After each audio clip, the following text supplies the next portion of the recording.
All work and no play makes Brento a dull boy. Whoa. Oh, hey, welcome back to Dump City. All right, I had to do that. I was thinking of doing a stream only day today, but there's enough things going on in our Soviet America here that I thought it's worth an episode. I have enough topics for our show, and based on the schedule of upcoming episodes and what I think we'll be doing in those shows, uh, we're gonna do a show today. So many exciting things going on in the world that I can't help but record this. And one of them is our China construction office is 99% done here. And the reason I think it's worthy of a show here is, we get to start taking seriously this. Like, if you saw how uh, East Germany fell, like in like the late '80s, um, it went over the fiscal cliff, and eventually, West Germany would have had to have started moving construction offices into East Germany to manage the place, right? Because their money was no good anymore. So, given that we're running this simulation on, the U.S. going over the fiscal cliff, we have our two bank accounts here. Our rubles account is down to 383,000. We got 116,000 in the U.S. bank account. Lots of loans though in U.S. dollars though. So if you haven't been watching the series, this is the second world. The first one failed due to this reason, due to financial insolvency, and unlike reality, there is no, you can't extend the fiscal cliff in this game. If you go over, it's game over. And in some nations, that's how their history ended. It's like you could print more U.S. dollars, but you're gonna kind of make yourself not the reserve currency of the world if you do something like that. So usually it's better to manage your money better, like cut expenses, and only buy stuff that's relevant. Spend money on things that you needed. If we have time, I got a fake job for later in the episode. I want to do a movie review. Just again, every now and then, well, I've only done one before, and this is like episode 19. So every 10 episodes, I just want to talk about a movie or something that I found interesting. Usually it's an older movie. Because if you're going to do so few of these, then you may as well make it, something that's more meaningful than just like a movie you're not too keen on. So that movie will be the Truman Show, which is I think in the '90s. It wasn't the '80s, but I think it came out in the '90s sometime, maybe even 2000s, early 2000s. It's a very interesting movie if you haven't seen it. Maybe I'll try not to give any spoilers, though. The way it's kind of hard to spoil that one because you can see what's going on right basically from the start of the movie. But I'll do that. In this episode too, I want to do some quite a bit of road building, and that's one of the motivations for today is supposed to be a stream day only, but during the stream day, I was going to build a lot of roads, and when I watched the series myself, one of my favorite things to watch is the road building. So, and I don't know why. It's like watching Bob Ross do the trees. It was why the trees? Why is painting trees so interesting? I don't know. It just is, right? And there's a few construction projects I want to work on throughout the city. And this will lead into the next few episodes where we start having our city becoming real. And we'll start doing like particular projects with regarding to the reality of some buildings. Furthermore, too, once those buildings become, finished, another reason I want to do these new districts is because we have to have some projects queued up. So I want to have a few things ready so that when we have a whole bunch that are going to get done at the same time. And I want to make sure that we have an endless supply of projects sort of going on in the show to keep things exciting and entertaining. So one of the things we got to do here is we got to get this construction office active. Let's have a quick look around the world, though, just to see what else is going on here. We're shortly after the census, so we could play most of this episode in summer, which is kind of nice. I tried a winter episode last week, and just, it drives me crazy. It's agitating me, and then the way I'm speaking is like, maybe I'm a little grumpier when it's winter in the game, just because everything's moving slow, and like you have these workers at the border here, but when your buses are going at half speed, they pile up and nothing's getting done, and there's not much you can do about it, especially in the early game here where we don't have enough stuff ready here. It looks like our open storage facility is well stocked, ready to build stuff. We have a lot of trucks here doing nothing. Let's see if we can give them some work real quickly. See if we find any construction, any roads. I don't know if I want to go that far out yet. Okay, here I can't find many jobs to do for these dumpers. You know what? Okay, let's pause now. We'll run real time a little bit later. I'll try to do my rants while in real time. But we'll deal with that in a moment. Actually, we could probably send these dumpers over to China. Duh. A lot of our buildings are getting developed here. I've paused the cathedral because it's very close to done. And by the end of the episode, maybe these will all be done, or maybe they'll be very close to done, and then the next one we'll start picking projects with them. One of the things, even when these buildings are done, doesn't mean they're necessarily usable right away. I don't know what the electrical demand is, the water demand. There's a few other variables that are required to ensure these buildings are operational. And yeah, it's a big deal. Once you have all your amenities in a city, that doesn't necessarily mean people are ready to move in. There's other little things that could make the first few settlers in the city not want to stay. And, we still have no one living in the city. Everyone, since we let them freeze to death, 1962 was kind of the last time that anyone lived in the city. It's been kind of empty for a long time. We've been building all this stuff with thanks to Canadian and Mexican immigrants coming in, temporary visas. So they've been doing a lot of the work.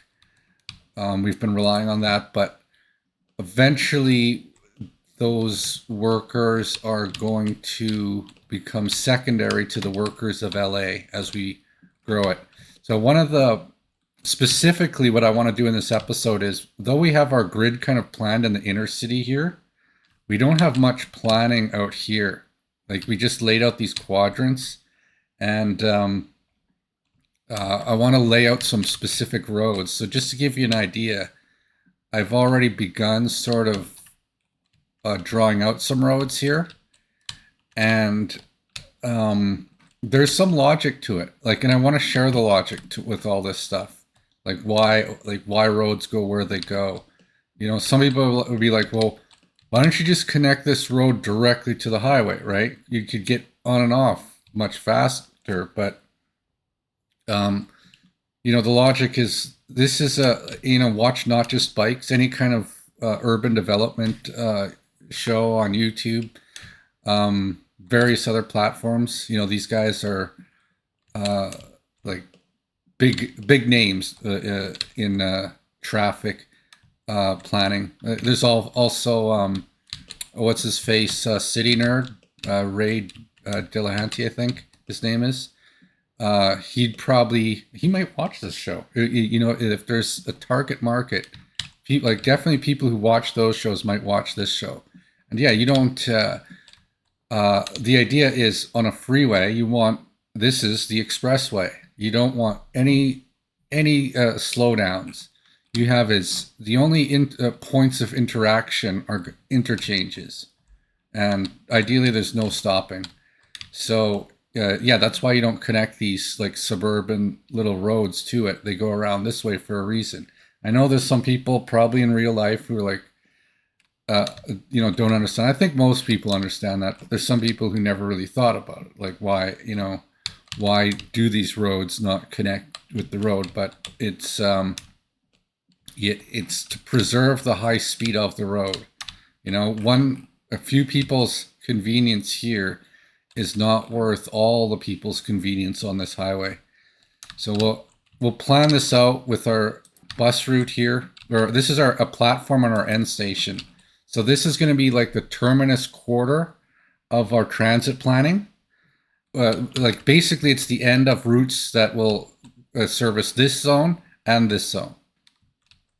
This is a bus platform. Obviously the people at this bus platform will go to the heating plant for work. A few other minor things. I noticed our heat exchanger caught fire one year, and it's been burnt out for many years. So even if we would have wanted to heat the city, it wouldn't have worked recently. So I've re-enabled the construction of it, and I've laid out the blueprints for another heat exchanger in this district and one here. Depending on how many people move in the first winter, we'll see how many of those. I might want to get them a little bit built and then finish them off based on demand, because it's one of those things you don't really know if you need until they start complaining about how cold they are. We might want to, actually, one thing I really want to do is I'm a little concerned about this, the fire station getting onto the freeway here and into other zones. So I'm thinking of upgrading this to asphalt right away, just to really extend the coverage of the fire trucks. Yeah, every second counts. Let's do that. One little bit of asphalt now, because later on that okay, here's some work here. We could have, yeah, I don't know why they're not doing this. We want our fire station to be able to service this area here. Okay, so, and this is gravel right now, but I want to make this, at least this segment to get onto the highway, asphalt. It will save buildings. Like I've seen in the previous playthroughs where it came down to literal seconds whether your building was saved or not. But we'll get into that later in the episode. I don't know if we'll do anything in San Francisco here. Not much has changed. They're still in a planning mode here. It's highly abandoned too. I don't know why. They got a functioning church, but it's still not enough. I think there's like a pollution aspect to every building you build. So, because most of the world has nothing, just having like one, a one small gas station makes it the worst city. I don't know the logic behind that. We'll keep an eye out here on our Russian connection here. If you've been following the series, we've been working on this asphalt highway, and it's gotten really long now. It's pretty much almost done. Probably hit some play here, and maybe we'll start going into the city. Maybe put some gravel here. Actually, let's do that. We'll make it super low priority. Like that. Road building is the best thing. It's such a simple thing too. So then they can get onto that freeway later. Oh, these roads could be redone too. You know what? Why don't we do that while you're here? This wasn't planned, but if the theme of this episode is like suburban road planning, this is a good spot to do it here. And we don't have to be running in real time most of the time here, because we're basically just planning. Again, this is the type of game, if you're looking for Path of Exile excitement, there's plenty of other streamers that are much better at Path of Exile than I am, and that ain't happening in this show. Though, I mean, I will probably play Path of Exile and stream it in the future. I'm not very good at it. I'll see if I can outperform Elon. But this is more of a planning game. If you like the type of people who like model railroads would probably like this show, right? Because there's a lot of railroads in this show too. This episode's not on railroads, but they kind of jive together. I don't think there's going to be any rail lines going through this city proper, San Francisco. The rail line's going to probably come out around here, right? It's going to come around here and connect with the rail line here. And if there's any need for warehouses, there'll be a spike in it, right? But right now, because of what we know of the design of our Soviet Los Angeles here, we're going to want to we have no real priority on the rail right now. We like the parts of the rail lines that we care about are already kind of established here. There might be a few modifications around here. Like I started building this dump, but I don't know if I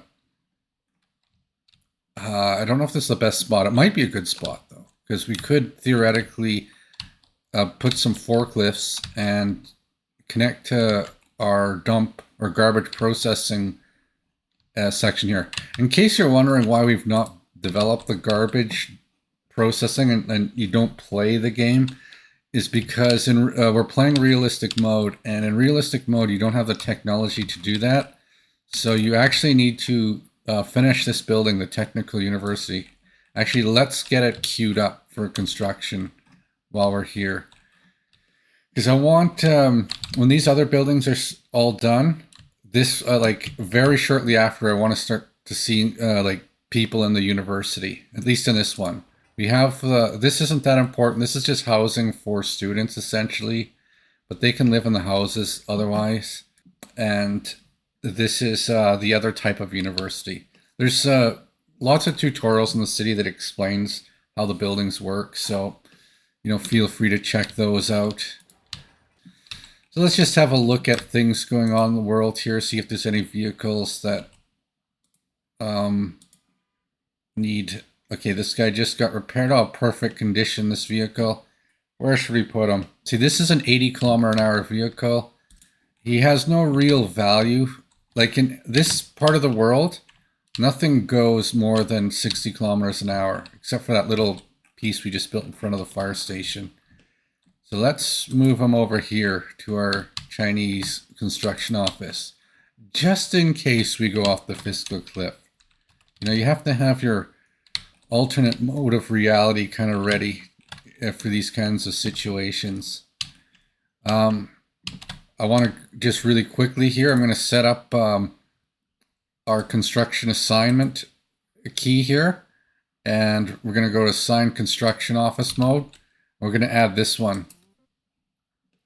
because this is going to be our primary construction facility for this region. It will service up into Dump City, eventually into San Francisco, and up towards Houston. We still have the Russian one here, which can do a lot of work, but let's just make sure it's involved in assigning construction.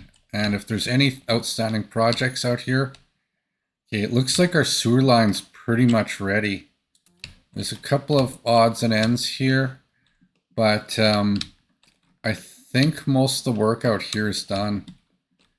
And I think we have an asphalt machine around here doing something. Maybe it's out here in Houston.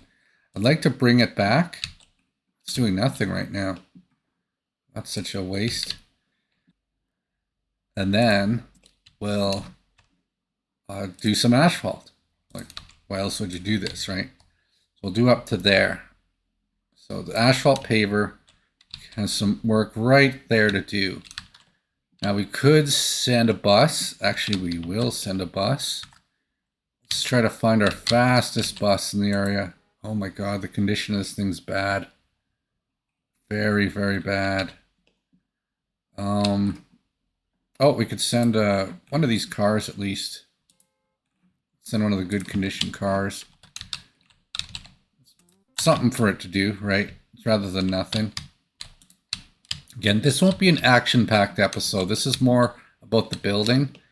And I really want to get into the suburban planning just because I like watching it. And, you know, I have 6 subscribers as of this episode. So that's all the feedback I got is what I like. And, you know, sometimes that's a good thing. I mean, I don't know necessarily like it as much doing it, but I mean, watching it is what I like, right? So I just want to make sure, I want to make sure the show is as entertaining as possible. We got to also assign a gas station here, make sure it has plenty of fuel. And we'll move our vehicles in here. And once they're kind of in there, we'll start ourselves a little project in this area. Well, this road here is going to become all asphalt. I think it's a good time to do it. And, you know, we have oil here. We have Houston. And there's refinery technology in the game. So I'll let you do the math on why we're putting asphalt here. I'll let you do that math. You can figure that one out. You know, you can figure out why I put a cluster jewel in that slot in Path of Exile. You figure that out. You figure it out. There's a reason. That's one of the things with Path of Exile is I get analysis paralysis. Again, I only played it 2 seasons. So, and that's why, you know, that's how most people knew that Elon never really played. It's because there's so much complexity in planning the design of your character that it's, for a new player, is all your time. Like a game that's that old has so many decisions to be made that it's seemed impossible what he did. And I think, however, next time I play Path of Exile, I'm going to stick with a fairly generic build. Like it's something kind of based on a pre-designed build. Even though I took advice from pre-designed builds in my previous playthroughs, the first 2 seasons, I just wanted to have fun with the game. Just wanted to learn how it works, right? And just make sure the range here is maximum. Because we're going to have like asphalt in all directions now, we can go very high range and not be inefficient because the vehicles can really move here. And then we'll send some surplus trucks from LA over to our construction office. Keeping it full is a bit of a challenge. Okay, this is done. And I know in previous episodes, you know, I mentioned we could have an interchange here, and someone watching might have said, well, how can you do that? You got all these things here. These are just temporary, right? So we can even put this car in here. I will leave it there, though. And this little distribution office can stay. Where is this guy? Okay. He's on the way home, so we can send him to here. And we can blow up this one real good. Oops, that's not how you blow things up. This is how you blow things up. And we'll do this and get rid of that little piece of road. And yeah, this, if we get short on projects, we could add the second lane here. I don't want to go too far with it because there could be some sort of interchange here in the future. I think for now we'll just keep it 1 lane. And actually, let's have a look at this. Okay, this is in effect right now. This road on the right here is in effect. Okay, so this guy's delivering asphalt. I saw a dumper. He's heading over here. Yeah, the new Chinese construction office automatically found this project, and the Russian one did too. So this will go very quick this year, this little segment. And then we can blow up this service or this temporary road. And I want this paver to be done this project before starting putting the paver on the next one. I bought a second paver, in case you're wondering. The other paver is still in repairs, and it's gonna be a long, like probably like many years before it's ready to be. It's like 98% wear and tear, and it can't even be repaired just yet. You'll do my Truman. I said I would do the Truman Show review. I don't think that's interesting enough. I think my fake job is way more interesting. The topic of, my third installment of fake jobs that cost America more money than they're worth, right? That if you have a whole nation of fake jobs, your nation will collapse. You'll go over the fiscal cliff. There's a third category of them I haven't discussed yet. I guess as the series goes on, they'll get faker and faker, and I always try to be very I try to really qualify my statements. And if you do have one of these jobs, it's nothing. I don't mean anything personal. I don't mean you yourself are in any way a burden. It's the system that enabled the system didn't give you the options you should have had. The system should promote less fake jobs, right? More beneficial jobs to society. And if everyone's doing useful work, then in theory, the economy is run much better. But I'll do that a little later in the episode. But the thing I want to talk about in this episode it's a movie review. It's a movie I saw a long time ago, and that's The Truman Show. And one of the things that, if you haven't seen The Truman Show, it's one of my 10 favorites. And it either came out in the late 90s, early 2000s. It had Jim Carrey in it. Not like Dumb and Dumber is kind of his thing, but he isn't playing a complete buffoon in this movie. It's actually a pretty dramatic role, and he's actually pretty. There's a few scenes where he's very compelling.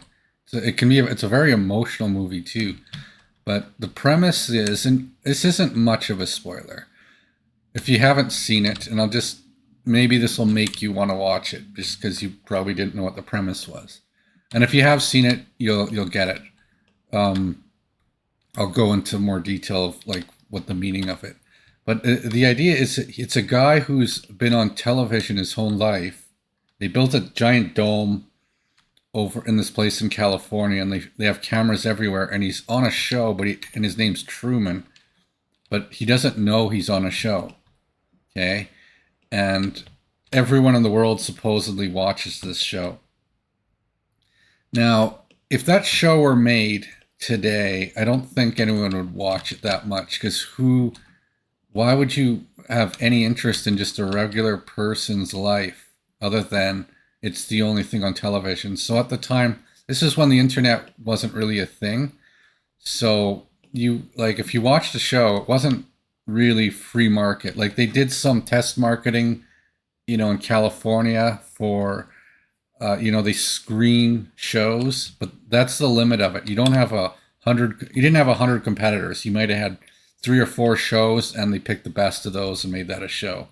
Nowadays, there's hundreds of competitors. So that's why making this series is challenging, because I have to offer something that's a little different, the joy of video gaming, for example, that the current market doesn't quite service yet. So in terms of The Truman Show, just a regular guy doing a regular routine, I don't think would cut it nowadays, just to be perfectly honest. But that was sort of the premise of it. And the thing that's fascinating about the movie is there's pros and cons to this world, where because he's on the show, he's kind of like guaranteed to have a good life, right? Because he's the main character. The people watching want to see him get a promotion. They want to see him get married, have kids, and grow up in this, virtual world. But there's also like an underlying feeling as you watch it, and the reason I bring this movie up today is because I think it was a bit of a prophecy of what we're seeing today in terms of you're never really like with the internet and all the the back doors, the your operating system and the various bits of software have your phone with its tracking. It knows where you are all the time. It wants you to leave a review if you happen to walk beside a restaurant. Um, in a way, we're all kind of living in a Truman Show now, and it was a little scary, I think, when you saw it, the movie originally. But it's become a bit of a reality that we all live that way. That like you're not really independent and free. If you own a cell phone, and if you're watching this on the internet, you're just as trackable as the Truman was in the Truman Show. And I think that's one of the messages it had. It was ahead of its time, and the implications of it too. Like this guy wants to find love, for example, but um, other people are controlling that for him. He has like other people decide who he can love, and that's a little concerning, right? And I think I think The Truman Show is just one of those movies that nothing really like it either. Like, in a way, like I think it predates The Matrix a little bit, but maybe a few years ahead of The Matrix. But The Matrix was kind of I guess that was like when you think of a virtual reality, or the idea that you're the one, right? I think The Truman Show was one of the first movies to like a real big money movie that really portrayed that well. So yeah, I'll say The Truman Show is one of those. If you want to watch an older movie and you haven't seen it, it's just at that age where it's a little dusty. It's still good enough. I've seen clips of it recently. It seems like it's kind of like made today a little bit. There are just some pretty funny scenes in it too. Like, it is a bit of a comedy, but it's also a bit of a commentary too. And uh, and it's the parts of it are a little absurd, like they're building a dome over California. No, just enable cell phones and cameras and laptops, and you got your own Truman Show, right? Oh yeah, another thing I want to do this episode. Let's do that now. I think we're far enough into the episode we can start doing our road planning stuff. Um, I want to plan this intersection better. I want to make like I might have to adjust. See, we haven't actually begun building the police station here, so I think I want to move it. I've really been thinking about this. I think I want to adjust it just a bit to get it as close to that road as possible. So let's do that. Well, we're going to replace it more or less here, and this little bit of road has to be blown up then. And I want to redo this area a little bit, just just because we can't make a proper intersection here because it's just nicking the corner. Like this here would be the ideal intersection right there, like a 5-way intersection. Just see how well that works. So I'd like to do that, and then plan some suburban bus routes in the latter half when the show becomes background noise, right? It's a variety show. It's gaming, it's commentary, some stupid jokes, and of course the last hour is background noise because no one can watch anything for 2 hours. That's just reality. I've never watched anything for more than 2 hours. Like a movie, Oh, it has to be quite the blockbuster if I'm gonna keep watching that long. It's just I don't know what's happened with like we have so many entertainment options out there that we basically have to always be entertained, and if not, ASMR is plan B for a show like this. You know, I probably could do ASMR videos. There aren't many male ASMR artists out there. There's this one guy, Fred, who's pretty good.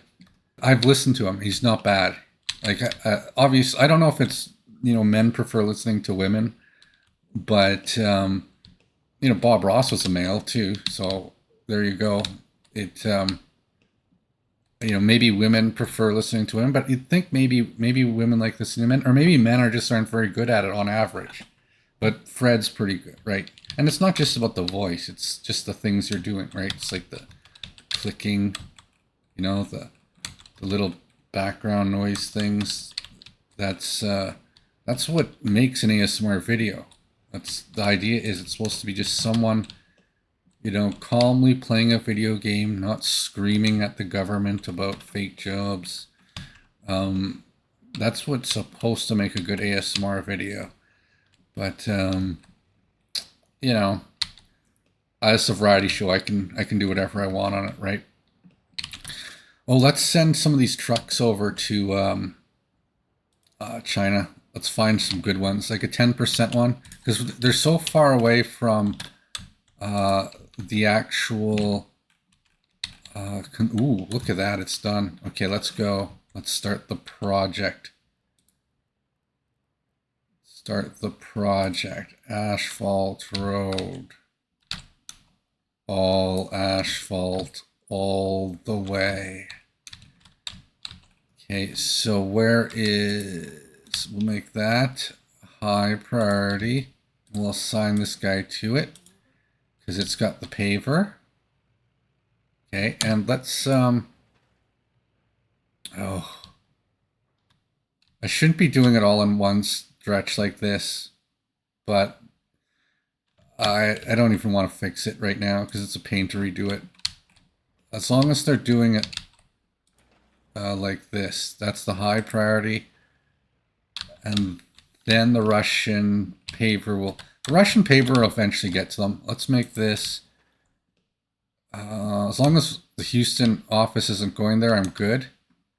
Let's make that a low priority though. And okay, we could assign Houston to that as well. At least the buses could go to it. There's a lot of dump trucks in the Chinese office, so let's sign that. Can we get this? No. Actually, let's yeah. Let's put a little bit of road here. Like that. Let's do it at the start and finish of it. Because this way, as the blocks get done, they'll use the blocks, right? What's going on here? That. Pause. I still haven't gone over I've caught it every time.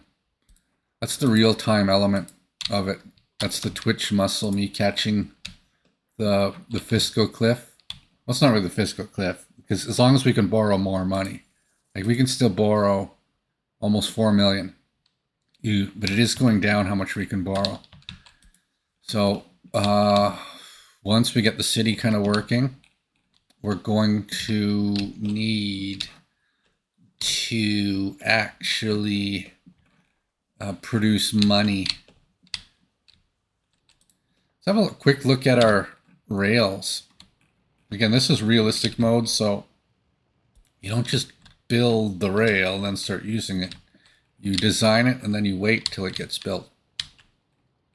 Almost everything's done like that, except for some reason transporting people is instant. You can just click on a different city and drag them, but I guess maybe that simulates giving them a plane ticket, though there's no airports in our republic yet.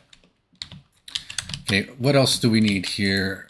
Let's grab another one of these. Let's just check out its condition. Oh yeah, I can't even repair. Let's send them all the way over here. See, we seem to be having more dumpers than we need in that zone of the map. This highway is a main line, and this underground subway is a main line. So our bus systems will stick to the quadrants. So there'll be like one here and one here, right? So that's what we'll do shortly in the next 20 minutes or so. I'll start working on that. Maybe I'll do a fake jobs rant in between. Again, I just like watching roads get built. So yeah, it's been a while since we've done any road building. So I think it's probably once every 10, 20 episodes we should do something like that, if it is as interesting as I think it is. And I'll do it near the end. If like by the end you're just here for the rants and the fake job of the week, then you don't have to listen to the road editing part afterwards. But it is always good to get caught up. It is also very interesting to see how the world's progressing. If you're watching, you skip a few episodes, go right to episode 30 or something, which I don't recommend. I recommend you watch every single second. Oh, I went over the fiscal cliff while babbling. You know what? I blame this browser because I had an issue. Okay, I had an issue with the microphone earlier. And last night I was sort of doing some housekeeping on the hard drive, and I noticed that there's this app data folder and this local folder that has these temporary files in it, and there was 20 gigabytes of, like 20% or 10% of my total hard drive space, basically in this app data. And I was doing some reading, and they said, "Oh, you can just clean that up now and then." I'm like, okay, I'll just delete the whole thing. And I had a ton of issues. Like I couldn't even log in. I couldn't read my emails. Everything was broken. Outlook is essentially, kiboshed by doing that. So I had to spend a few hours getting my machine working. Again, I don't know why they develop things like this. Like if you can't delete, if it's an essential file that cannot be deleted, why is it something you're like you put it in a temporary folder file, like temporary area that's kind of meant to be deleted? So yeah, they said you can generally. I was Googling it again. The information out there, it's not so accurate. It said you can delete it and everything. It should be okay. That the apps will rebuild things. The apps did not rebuild things. This is the fundamental logic of the software engineers that didn't think this through. So originally the way that worked was it was a temporary folder that will rebuild itself. However, as that methodology of designing software became prevalent, engineers made a mistake in that if they needed to load a setting from another dependent app or an app that works kind of in conjunction with your app, like your maybe Outlook has you use Microsoft 365 and it has a security key program that verifies your license in the same like in that folder zone. So if you remove the license or the key store in one folder for the security aspect of an application, then the other program that relied on that other program doesn't work. So it's a whole chain of events because they all kind of rely on it. So as soon as you have programs depending on other programs, I guess temporary you can technically rebuild the folders, but you got to do them in the order they were originally built in. So it's a huge process. So yeah, don't delete your app data local folder without that awareness. Like basically my license to Office 365 didn't work for a bit until I found, like I had to, the information on how to correct it and rebuild things was out there, but um, I really maybe I shouldn't have deleted it. Mind you, I did free up at least 20 gigabytes. Like even in the rebuild process, I've added 20 gigabytes of more disk space from doing it. It took me a few hours, but I'm a little bit more computer literate than the average person. If you're not computer literate and you did that, you to free up 20 gigabytes, you could end up rendering your machine almost useless. Be very careful. Don't there's read the words carefully in the description of how you can do that. When you Google it about cleaning up memory. For this episode, I want to have this zone sort of mapped out with its bus stops and whatnot. Basically, I want to set up like 4 bus stations in each of these quadrants and just sort of have them interact with the end station and interact with the metro stations that will eventually get built. Yeah, I just want to make sure, before I go on my rant here, I just want to make sure everything's kind of in good working order. Nothing unusual happening in the world here. Our gravel output's slowed down. Okay, this is going to go to high priority. I don't watch any gamer streamers. I just don't have the endurance for it. Like I don't know how people can watch a show for that long and be entertained.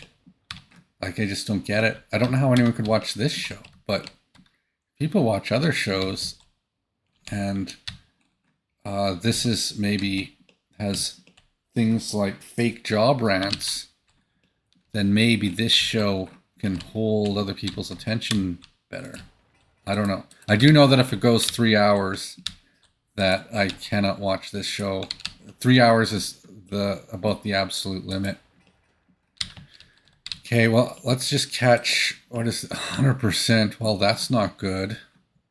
That's not good at all. Whoa, what just happened? I feel like I'm in the future in an alternate reality. There appears to be some sort of technical difficulties with these recordings. Suddenly my FPS got really bad, and now I'm in the future. What's going on here?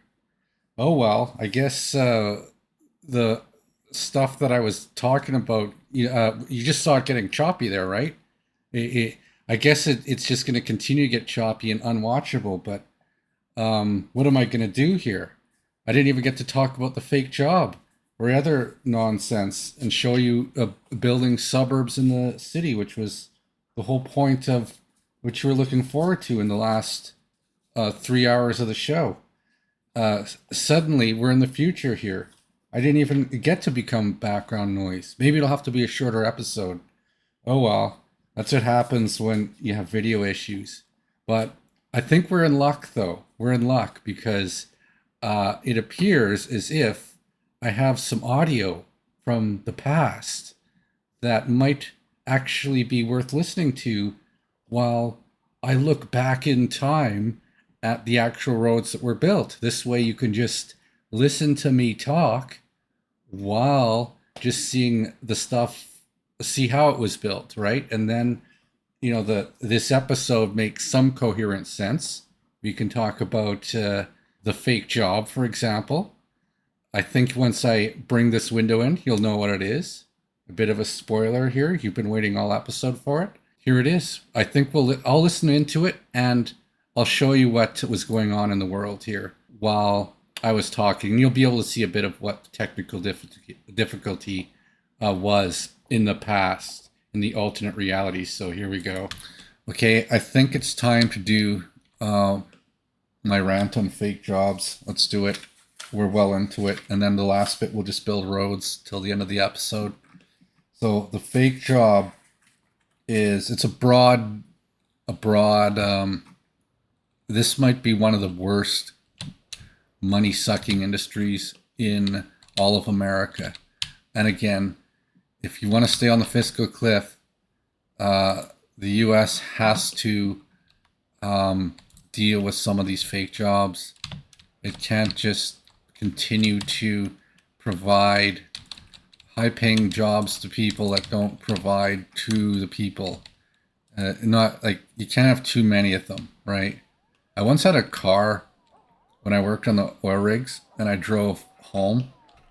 It's like a long drive to get home, and it ran out of oil. It burnt, like it was a used car I was using on the oil rigs, and it burnt all its oil out on the highway. And I was stuck in the middle of the highway. It wasn't like a nice summer day though. Like I didn't travel at night in the winter. And I just wandered into this village, this town, to see if anyone had any oil. And I just walked up to this house, and they gave me some oil just to get to the next location. But I had a lot of driving to do. So long story short is I drove like for 6 hours on the highways until it burnt all the oil out. And by the time I got to the city, the car was inoperable, that it had to be towed. But at least I made it. It was like a $200 car, so I didn't really care. Like it wasn't worth any other hassle. To tow it would have probably costed more.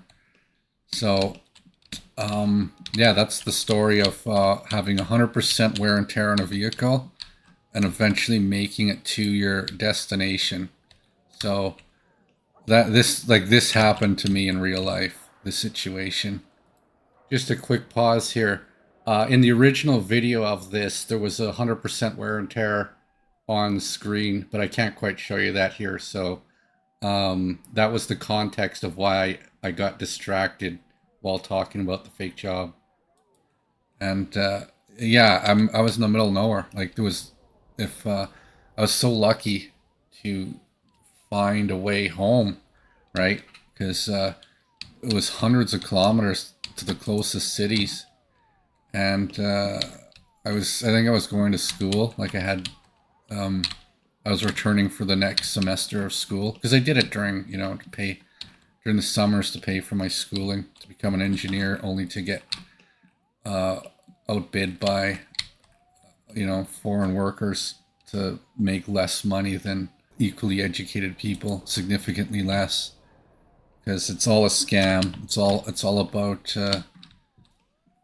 the fake jobs. Okay, let's talk about the fake job of this episode. The fake job is the idea of free market insurance. Free market insurance, and this applies a lot of industries specifically. Like it applies to the U.S. and the healthcare system, like the pharmacy benefit managers. Just any kind of insurance should not be logically a competitive market. This is a perfect case of where if the U.S. wants to stay on the fiscal cliff and they don't want to waste, billions of dollars in unneeded salaries every year, pretty much all insurance should be nationalized. It doesn't produce anything. Like by definition, it's to ensure that things that do produce stuff continue to producing stuff.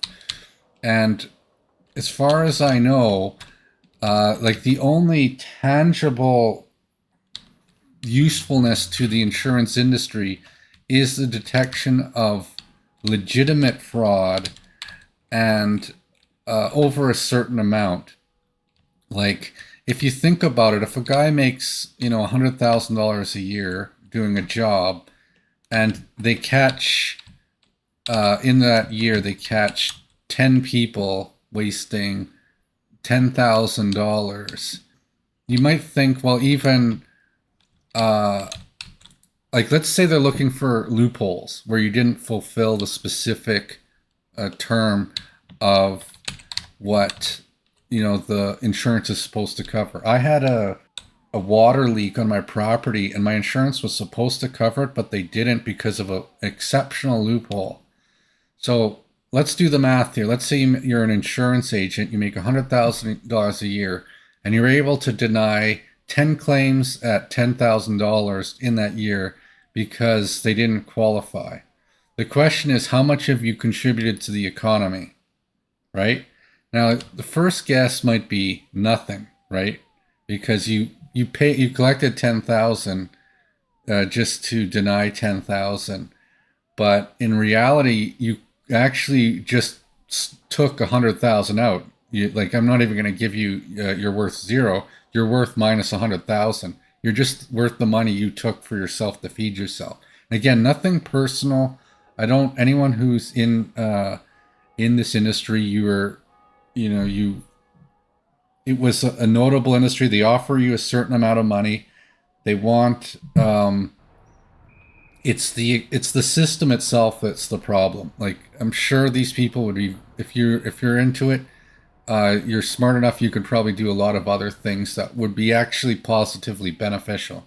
But the reason why it doesn't even break even is because when you deny someone a claim, you're actually, again, this is a zero sum proposition where someone is out $10,000 because of you. There was costs, and I was out close to $10,000 when it happened to me, and so I had to make up for it some other way, right? And I had to do some real work to do that, to cover the difference. And again, and it just added you get jaded over your lifetime when enough of this stuff happens. Like when you're making 40,000 a year, and then your insurance, which should cover a $10,000 cost, 25% of your annual income, they come up with a very minor loophole why they don't cover it. You become a little jaded. Like, you got to work an extra year because of one exceptional clause that makes no rational sense if you think about it. It had to do with who had title to the water valve after some construction, and technically, the city was still it anything if your water valve is like 2 feet off the property, it's none of their business, is what it comes down to, which makes no sense because how else, like, the city also has they won't put it on the property, and they wouldn't cover it either because it was a new install. So no one wanted to take responsibility. I had to eat the cost, and someone was paid somewhere to deny that, right? But it's not just for these kind of issues. Like, I'm sure houses catch fire, people get sick. I know in the U.S. there's the medical. So these people making these high-paying salaries, and remember, when you deny a claim, you do not save any money in the system whatsoever. You save nothing. If you deny a $30,000 claim, you save nothing because that $30,000 is being incurred by another citizen. So in terms of net economic growth, that's that's the problem, right? You're not actually contributing anything at all. You're just pushing you're passing the buck on to someone else.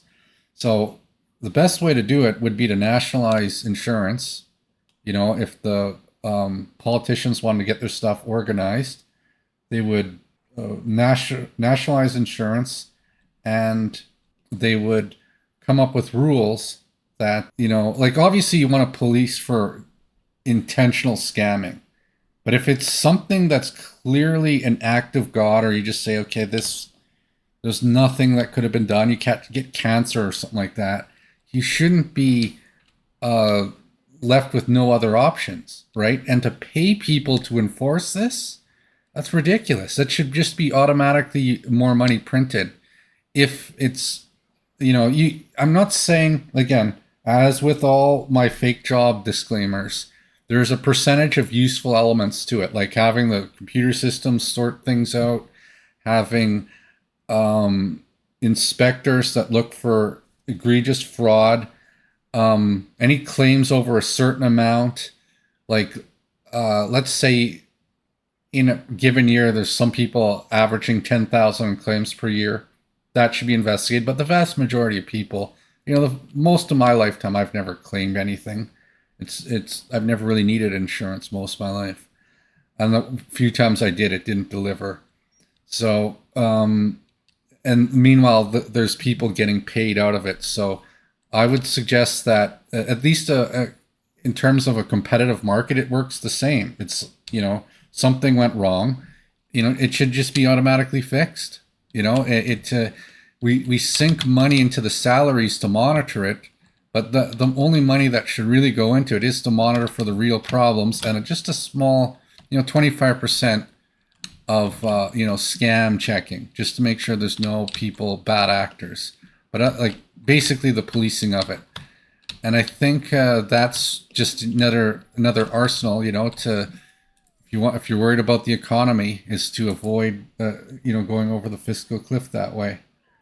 So that's another fake job, is the insurance industry.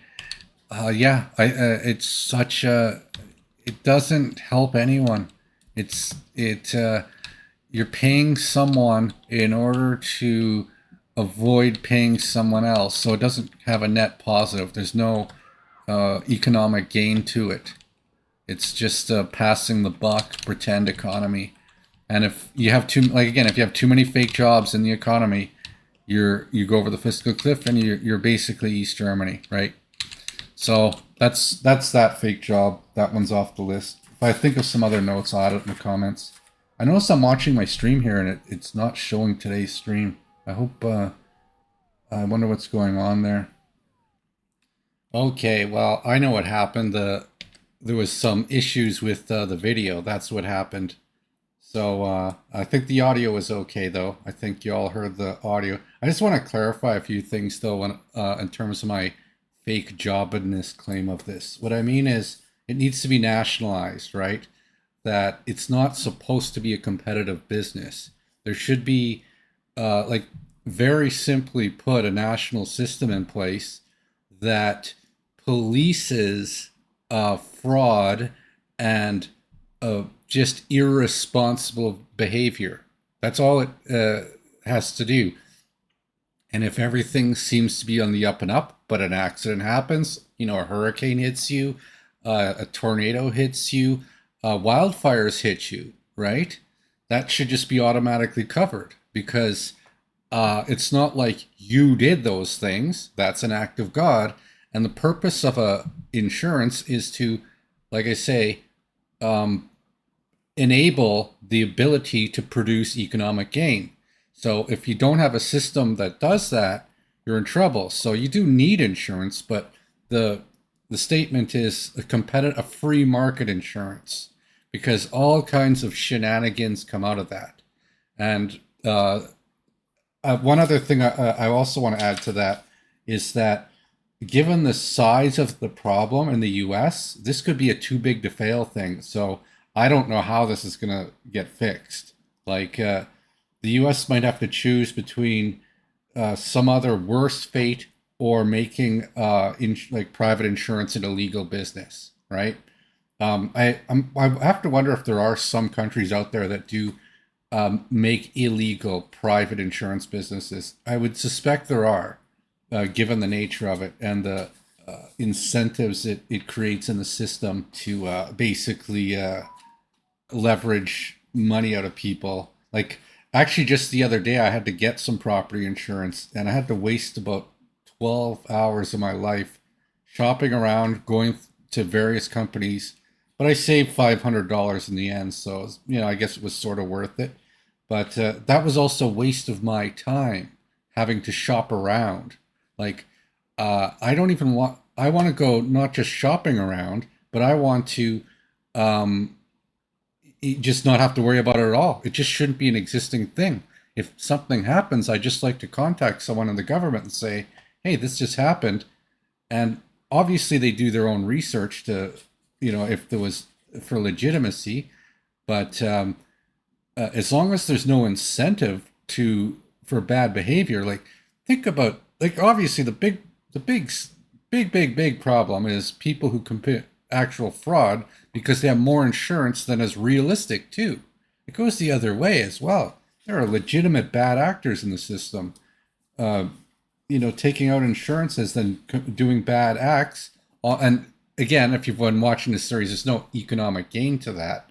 It's just a loss of productivity at the expense of money.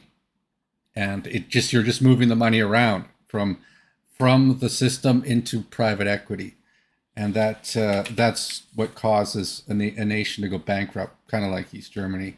A lot of Western nations, if they could, I'd love to think in the next 20 years that I don't even know what insurance is. That if I have a house at that point, that um, it's just taken care of. It's just uh, the rare events that disasters happen, that someone, all the hundreds of billions of dollars that were going into salaries for to make people into more consumeristic, instead is just not spent and ready for real expenses, so that rather than having 10 toys in someone's garage, someone else actually has their home still, right? Because the program pays for the coverage of it. I think that's a good trade-off.